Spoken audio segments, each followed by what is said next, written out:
Hi guys. Today we're looking at a topic.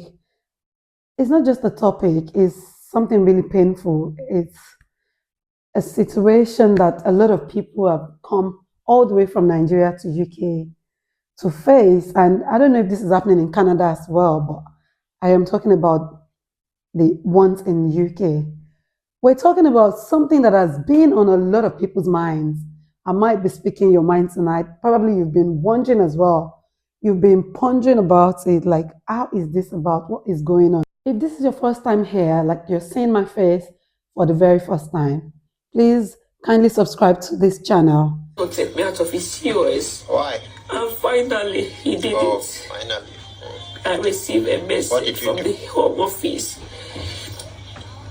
saying that I only have 60 days Wow, 2 months. to get other sponsorship Okay. or to leave the country. Yeah. I need your help. I need your help. Why? At this time, I just feel like my life is gradually going down because How?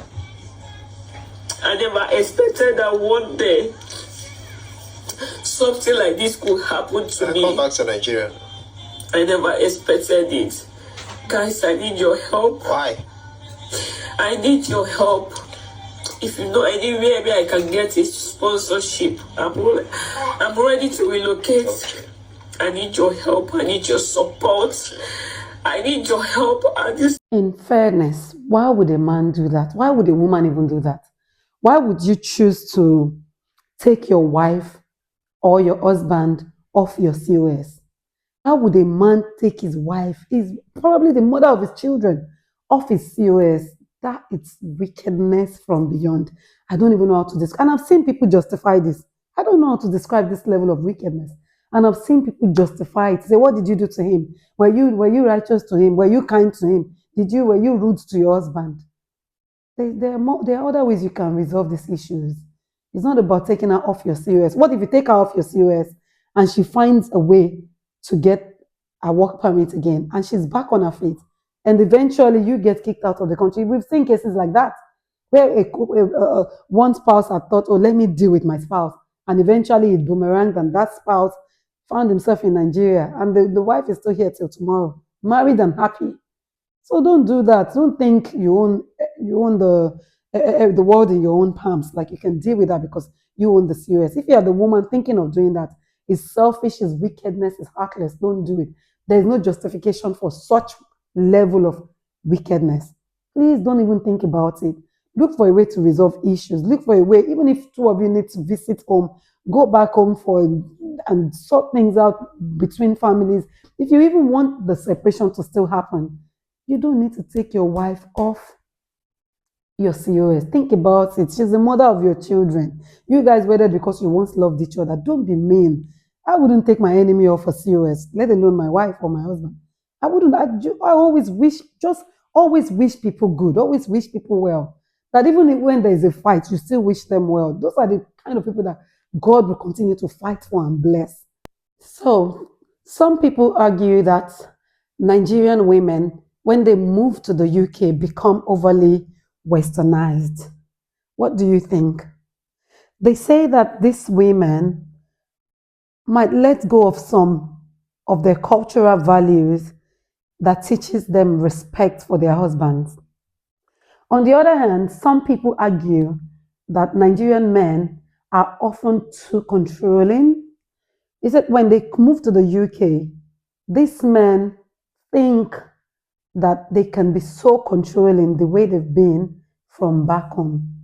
They realize it's more of a woman's world here than back home. And this kind of frustrates the men, knowing that they cannot just have their way, the way they usually do around these women. So, what's my take on this?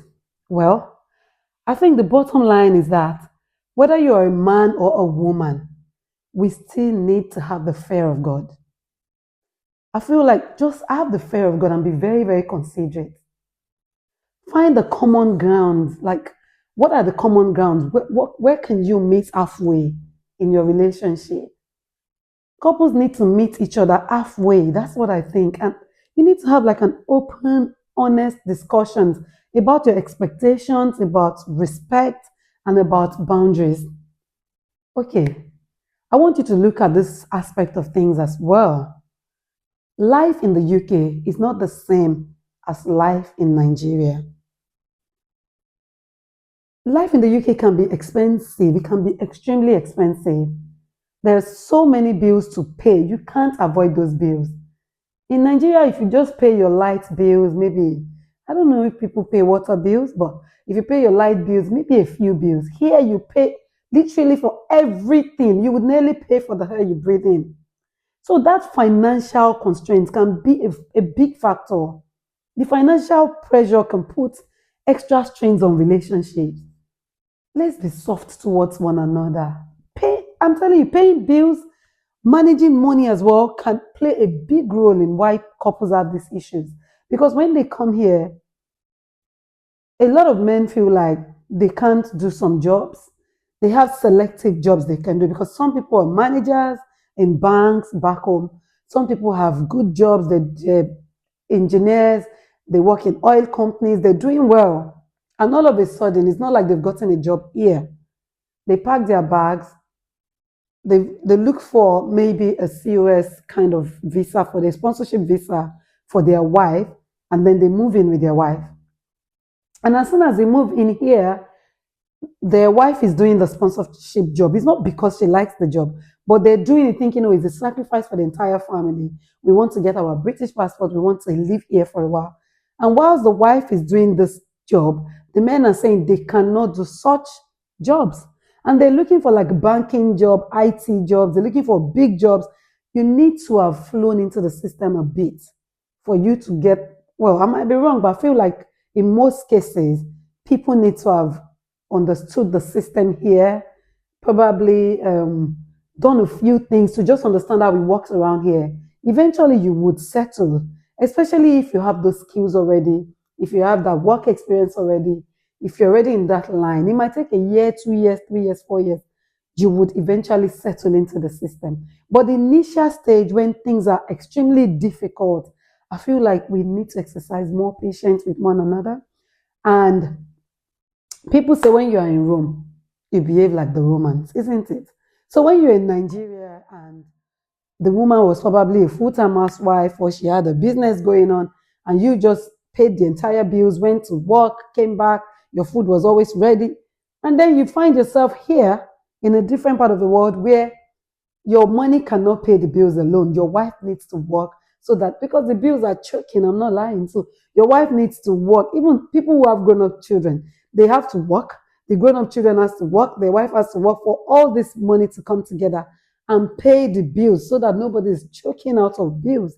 So we can all take a little bills off each other's shoulders. And now you need to the men need to accept that difference that, okay, back home, I was the sole provider, but here, I and my wife are providing almost 50-50. In some cases, the wives are even doing 70 and the men are doing 30. I'm coming to the women, so don't get too excited yet, okay? Don't get too excited, I'm coming to you. So I feel like for these men, you need to first look at things. In Nigeria, were we like this? No. Did my wife have to work 2 jobs like this? No. Did she have to do a night shift? Did she have to struggle? No. Yet, probably you guys had a maid that was still living with you and doing the house chores in Nigeria, despite the fact that she didn't even have a job for some. And here she doesn't have a maid. Now she does 2 jobs so that she can support your bills. Please, you need to understand that the frustration is real. The stress is real. Probably she's not even used to the cold. And now she's coming into a cold. She's coughing. She's got a productive cough, chest pain. Everything is going on with this woman, coupled with sometimes they're on their menstrual cycles. Some women are close to their menopause. They're already going through the premenopausal syndrome. Men need to educate themselves on these things. Understand the woman's pathophysiology, understand the body, understand the woman's organ and everything that works around their body. Understand their times and seasons for women. Men are straightforward, they're just there. They might have their own hormonal changes as well. But trust me, the women's one will be your mate. It is real. A woman's body changes every now and then. The beginning of the month, she's pre-period syndrome. Then she starts the period, is belly ache, she's rolling on the floor, she's upset, she's angry at everything. That is going off as she's getting older, she's having premenopausal syndrome. When they're pregnant, it's a different ball game. When the body is getting prepared even to be pregnant, when you're on your ovulation, it's a total different ball game. In fact, different ages that you get to, the same symptoms will change again. Like even the woman doesn't understand her body. We're trying to understand it, like all sorts of things going on in our body. I think when you're getting to your mid-40s, the reality starts to hit differently. And I wish that these men would just understand that there are times and seasons. And if you wait for the times and seasons to end, with women, it doesn't end. Even after your ovulation, after your everything, as you get older, you still have all these things happening.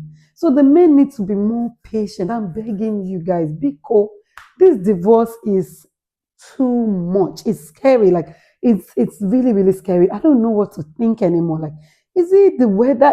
Is it because the weather is cold here and I feel like it should even bring you to closer to each other. But people are separating, like, well, whatever your struggles are, at the end of the day, it's all about communication and compromise. Just no, you don't have to have a fight. And it's not even a competition between the couples. Let there still be that mutual respect. I'm coming back to the woman now. If couples can openly talk and share their responsibilities and support each other, they stand a better chance of building a stronger relationship, even here in the UK. They stand a chance of building a happy life together. Not just in the UK, wherever you find yourselves. Just be very kind to one another. Be considerate. Think outside the box. Think about different reasons why people have different behaviors all of a sudden. Think about it. Don't just judge them and say, oh, the next thing is separation. However, there's been different opinions of some Nigerian women. People say they become overly westernized. People say, I don't know if this is true, but please, you can share your comments, share your experience if you're a man. If you're a woman, share your experience as well. Let's hear you. People say they let go of all their cultural values and they just start to unleash their disrespectfulness on their husbands. But the women then come here and start taking lessons and tutorials from people. Women come here and they start taking tutorials from strange people who are not even married, people who are not even ready to get married. They start telling you things like, oh, you can get support. You can get money from the government if you leave your husband. I've heard all the stories, to be honest. That's another angle to it. Maybe this will even be a different topic for another day, because that one is a lot. I've seen some of it myself. Some Nigerian men who had established good and great careers in Nigeria, they come here with their wives. Let's think about it. Let's be realistic. You have a very great job. It's the wife that has forced you to come here. She has asked for COS. Let's go, pack your bags. If you are that man, you'll be really mad as well when you get here and the woman's behavior is suddenly changing. And this man cannot get the kind of job he wants. Frustration can start to build up. The man will start to complain. They will start to feel really powerless because you're the one earning. And they would start to feel like they've been disrespected, especially if the wife is a little bit disrespectful. The wives are doing multiple jobs, the men are not working. Meanwhile, some other men don't even help with domestic chores. Don't forget, that's another angle. Whilst the wife is working and struggling with 2 jobs, looking after children, the men still want the same timetable for their meals. They still want the women to be the same woman from Nigeria. They want the woman to do everything all alone. Naturally, this would create a huge tension. And sadly, in most cases, men start cheating. Some men actually start cheating. Some men want to eat their cake and have it. Don't think I've come for men. No. Some men really want to eat their cake and have it. The financial hustle in UK is real. It's very real. Especially when the man is not working. They feel like they are not capable to control their home anymore. The women need to be lenient towards the men. I'm talking to both women and men. I'm not here to attack the men. No, neither am I attacking the women. But I want us to just look at these things from different points of view. from different aspects. The men want the women to juggle double jobs and pay bills. Whilst the men are saying, I can't do this job, I can't do that job, they're waiting to get the kind of jobs they can do. In the process, while the woman is too busy, at night they want her presence in bed. When I say present, you know what I mean. They still want the house to be as clean as it used to be, and they still want their food timetables at the right times, and the woman should pay the bills. This will put a lot of strains on the woman. The man, on the other hand, are frustrated and they feel powerless, that they don't have control anymore because they're not working or they've not found their kind of jobs. I don't even know how to settle this, but I feel like before leaving Nigeria, if it was the woman who was keen about coming here and she has made this man to leave his job, such women would be at the receiving end because the man would be angry at them for causing this to the family. Like, why did you make us come here? You won't complain, or you have to do 2, 3 jobs or 4 jobs. I don't care. You made me come here. You made me lose my job. You made me sell my properties. You made me waste all this money only to come here to be what? To be a domestic staff in a hospital? To clean the floor? What are you talking about? I had a good job. I was an engineer. That's what I've heard men say. I was an engineer. My dear, you're already here. If I have my way to advise people before they come here, I would say, if you don't have a proper job here, if you've not applied for the job from Nigeria and they've given you the job as a man, I don't advise you come here, especially if in Nigeria you already have something really good, something very lucrative that you're doing. I would not want you to come here and start all over as a cleaner, as whatever, and start earning peanuts. Because the money in pounds, when you change it to Naira, it makes sense. But you're not going to be spending in Nigeria. You're going to be paying the bills here. And because you're not changing that money to Naira, you're spending pounds in a pound country. Trust me, the money is not even enough. Your wife will put all their money. Some people would even end up selling things in Nigeria and sending the money here to pay their rent here. You're paying rent for 2-bedroom flats, sometimes £1,600. In Essex here, I don't know about London and other places. It could even be way more. But you're coming to the country paying £1,600 for a 2-bedroom flat per month. £1,600 is over 3 million naira in Nigeria. And that's your rent for 1 month for a small box room, 2 box rooms. And you have 3 children to look after. You pay that. Your wife's salary from her COS might just be £1,000 a month. That's if they give her enough shifts. And you as the man, you are saying you cannot do this role, you cannot do that role. And you are home hoping that you will get that big job all of a sudden. You need to make up your mind. It's either you go back to Nigeria if you can still salvage your job in Nigeria, if you can still quickly put 1 or 2 things together. It's either you have it properly planned before you come to UK, or once you get to UK, you see it's not working, you quickly go back. Because if you want to remain here, you would have to take those jobs. I'm sorry, you would have to start from somewhere. Even whilst you're looking for something bigger, start something. Don't make that woman feel too frustrated paying all the bills. And you, the woman, whilst the man is looking for a job, it's what you have asked for. You asked to come to UK. UK is not for the faint-hearted. I'm not joking. It can take you up to 3 years, 4 years to find yourself, to put your feet down and say, yes, I've arrived here, I'm settled. It can take up to 4 years.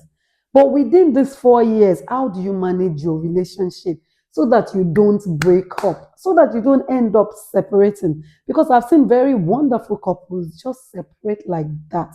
I want us to look at these things. Put your comments below. Share your thoughts. Share your ideas. Share your experiences. Share your own perspective. If you feel like you have another angle to this, please share it. I must mention another angle I've heard about was somebody was telling me about how somebody's husband would collect all the payments she gets from work. This is a serious financial control. Some husbands collect their wives' salaries. They say, I brought you to the UK, I paid all the bills, I paid your ticket, I paid for the visa, I brought you here, I paid for the... Calm down, Oga, calm down. They want to manage all the woman's money and make their wives feel like slaves at home. They justify it by saying, Yes, I paid the bills. I did everything. Do you know how much I spent? Even if you work for 5 years for me, you've not done so much. I brought you here. They use it as a way to dominate and attack their wives emotionally. This can create a huge power imbalance in the relationship. And I'm telling you, if you are on that route, you are going to the verge of breaking up because you will get to that point where the woman cannot take it anymore. Having said all of this, from all I have said, you can pick the woman's fault and the man's fault. But I want you to be encouraged. Please, don't beat yourself to it. Why did we come here? Why did we? You're already here. What is the way forward? What is the way forward? You're already here. What can we do to salvage our marriage? What can we do to still remain a couple, to still remain married, to raise our children together as parents? If it takes you both going back home, I would say go back home. If that's what would pay your marriage, go back home. Please salvage your marriage. Save your marriage. Don't break up just because you came to UK. No. And if you think you can push, continue to push hard. You would trust me, UK is a place where you will settle. You will level up. You would level up. It will take you some years. It's a very huge sacrifice and compromise and sometimes pain and headache. But you would get to that point where two of you would level up. You would settle and level up with all your friends and age and peers that have been here even for years. There would be a time when you would buy your house, your houses, you would have your cars, you would have your children in good schools. You would be so settled, and even you would start to do things back home. But it doesn't happen like a magic. It doesn't happen like abracadabra, you're there. Like people think in Nigeria, when you get to UK, you just become successful. No. Then they come here and reality hits them. And they begin to put all the faults on each other. The wife blaming the husband blaming the wife. If you're already here, think about the way forward. The advice for the man, do whatever job your hands can do now whilst you're looking for the big thing. The advice for the woman, whilst your husband is looking for the job, be patient, be calm. Still respect the man. Don't suddenly turn your husband to somebody you can just say anything to. Some women will call their husbands out. They will curse them. They will say things and you'll be like, is this a Nigerian woman? What's going on? We were not raised this way. We were not raised this way. Another issue is the man starts to earn a dime, starts to earn a tiny amount of money. He's sending it to the entire village. You've just come to UK and you're looking for something to do. You're trying to pay bills. Your wife is doing 2 jobs. You are struggling. Some men are even doing 2 jobs as well, 3 jobs, struggling really hard to make ends meet. And this is causing a huge constraint on their relationship. And all of a sudden, the entire village knows you're in UK. You want to bless them. You are the Darosha of your family. I'm not saying don't be kind to your family, but calm down. Calm down. You've only just gotten to this new part of the world and you're trying to make ends meet. Let your family understand. Allow them to see reasons why they should calm down first and not put all their financial burdens on your shoulders. Whilst your wife is struggling and you're struggling and you just want to send all the money back home, not even to invest, but to just bless people. I don't understand it. Please, let's start to have open discussions. Let's start to have agreements. Let's start to reach agreement together. Let's start to think about how we can survive and thrive, even in a new country. Let's start to discuss all of these things and be patient with each other, please. And before you take advice from people, open your ears. Open your ears. In UK, you don't just take advice from everyone telling you, oh, this was what I did when I came in. Oh, this was how I dealt with my husband when I came in. No. You're a Christian. Where did you put your God? Where did you put your God? Where did you put your teachings, your morals? Where did you put those traditional, is it traditional or what do we even call it? Those African lessons that I'm so proud of being an African woman. Because the way we were raised, we are proud of ourselves. And even our children, you can tell that we are proud of our children. A lot of people who have from other countries, they are proud of our children. They will tell us, oh my gosh, your son he just bowed to greet me. Oh my God, he's so respectful. They love it. They want to be like us. Why are we trying to be so westernized and copy things that are not? Let's be kind to each other. Respect your husband still. And husbands, Get the job that would support your family and household. Both of you support each other, love each other. Continue to pray, stay prayerful, join a church. Join a church. Don't start packing friends here and there, going out. You just want freedom. You're in UK, the woman's world. Duh. I can get a house. The government can pay the housing. They can refer me to housing and I'll get a flat via my children. I don't need you. Don't treat your husband like that. You will regret it. A lot of women regret it at the end of the day. And as for men, be patient with your wives. As I'm beginning to wrap up now, be very patient with your wives. Like I said, women have different seasons in their life. Be considerate. Be kind to them. Stay prayerful, guys. So thank you for watching this video. Please share your thoughts in the comment section below and like, share, and subscribe to this channel if you have not already done that. All right, guys, that is it for today's Simply Betty episode. I would love to hear your thoughts and experiences. Do you think these 4 areas are key to a marriage? Are they key to a marriage? Is it the financial constraint? Is it the wife listening to other people's advice? Is it the men refusing to take small jobs? Is it what could be the jackpot divorce syndrome? What is it? What is causing this jackpot divorce? People are even jackpot dying to salvage their marriage. Drop your comments below. Don't forget to like, share, and subscribe. See you in my next episode. Thank you for watching. Love you guys. Bye.